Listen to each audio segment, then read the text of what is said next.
একদিন মায়ার নবী মুহাম্মদ সাল্লাল্লাহু আলাইহি ওয়াসাল্লাম একটি জঙ্গলের পাশ দিয়ে হেঁটে যাচ্ছিলেন। হঠাৎ নবীজি দেখতে পেলেন এক ইহুদি একটি মা হরিণকে শিকার করে শক্ত করে বেঁধে রেখেছে। দয়ার নবীকে দেখা মাত্রই হরিণটি রোনাজারি শুরু করল এবং মানুষের ভাষায় বলে উঠল, ইয়া রাসূলাল্লাহ, ইয়া হাবিব আল্লাহ, আজ সকালে আমি আমার বাচ্চাদের বাসায় রেখে খাবারের সন্ধানে বের হয়েছিলাম। হরিণটি বলল, হে আল্লাহর নবী, ওই সময় এই ইহুদি আমার সামনে আসে এবং আমাকে বন্দী করে ফেলে। সকাল থেকে আমি এখানে বন্দী। ইয়া রাসূলাল্লাহ, আমার ছোট ছোট দুধের বাচ্চা আছে, তারা আজ সারাদিন কিছুই খায়নি। আমাকে না পেয়ে তারা হয়তো অস্থির হয়ে পড়েছে, পিপাসায় তাদের বুক ফেটে যাচ্ছে।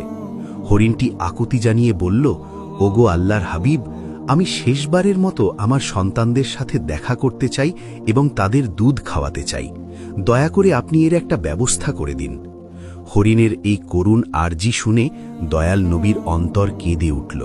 তিনি ইহুদিকে ডেকে বললেন, হে ইহুদি, তুমি কেন এই অবলা প্রাণীটিকে আটকে রেখেছ? ইহুদি উত্তর দিল, আমি একে শিকার করেছি, আর বনের প্রাণী শিকার করা তো আমার অধিকার, তাই আমি একে ছাড়ব না। নবীজি বললেন, তুমি কি দেখতে পাচ্ছ না এটি একটি মা হরিণ?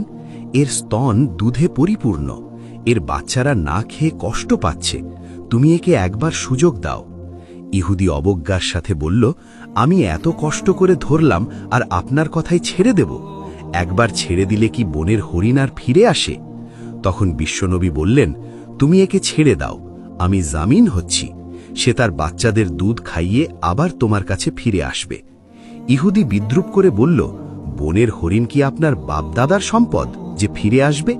শিকার করা প্রাণী ফিরে আসার কি কোনো নজির আছে? যখন ইহুদি কোনোভাবেই রাজি হচ্ছিল না, তখন নবীজি বললেন, তবে এক কাজ করো, তুমি হরিণটিকে ছেড়ে দাও আর তার বদলে আমাকে এখানে বেঁধে রাখো। হরিণ না ফিরলে তুমি আমাকে সারা জীবন বন্দী করে রেখো। ইহুদি ভাবল এটি ভালো সুযোগ। সে নবীজিকে বেঁধে রেখে হরিণটিকে ছেড়ে দিল। ছাড়া পেয়ে হরিণটি দ্রুত বনের দিকে ছুটে গেল।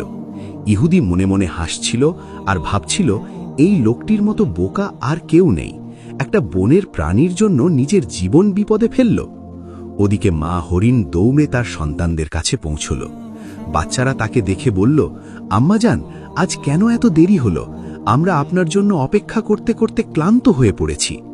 মা হরিণ চোখের পানি ছেড়ে বলল, ওরে আমার কলিজার টুকরা সন্তানরা, তোমরা তাড়াতাড়ি শেষবারের মতো আমার দুধ পান করে নাও, কারণ হয়তো তোমাদের সাথে আর কোনো দিন দেখা হবে না। বাচ্চারা অবাক হয়ে কারো